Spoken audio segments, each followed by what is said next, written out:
जदी वालों तैयार हो जाइए। आपकी ज़िंदगी एक ऐसे मोड़ पर आ चुकी है जहां एक फैसला आपकी किस्मत बदल सकता है। ये वक्त आम नहीं, ये वक्त आजमाइश और कामयाबी दोनों का है।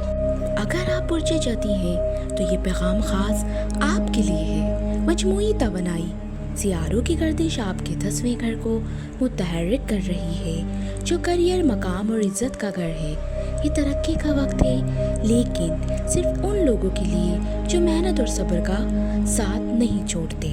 करियर और बिजनेस, जदी वालों के लिए सबसे बड़ी तब्दीली, करियर में आने वाली पुरानी रुकावटें ख़त्म होंगी। नया मौका, नई ऑफ़र या तरक्की का इम्कान है। लेकिन एक बात याद रखें, जल्दबाजी में फ़ैसला ना करें। किसी करीबी शख्स के मशवरा बाजी से होशियार रहें। माली मामलात, माली तौर पर इस्तेहकाम आ रहा है। अगर आपने पिछले महीनों में सब्र किया है तो अब इसका सिला मिलेगा।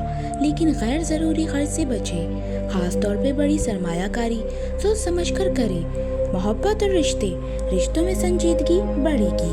अगर आप किसी ताल्लुक़ में हैं तो बात वाज़ा हो जाएगी, या तो रिश्ता मजबूत होगा या सच सामने आ जाएगा। सिंगल जदी अफराद के लिए संजीदा रिश्ता तय होने के आसार हैं। पोशीदा आजमाइश, असल इम्तिहान गरूर का है।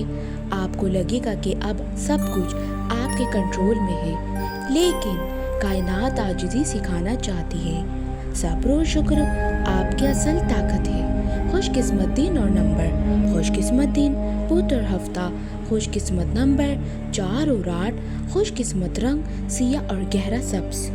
रूहानी पैगाम, रोज़ाना 11 बार या फताहू पढ़े, बंद दरवाजे खुलने लगेंगे। अगर आप पुरजे जदी हैं तो कमेंट में लिखें आई एम कैप्रिकॉर्न। वीडियो को लाइक करें और सब्सक्राइब ज़रूर करें, क्योंकि अगला हफ्ता और भी ताकतवर होने वाला है।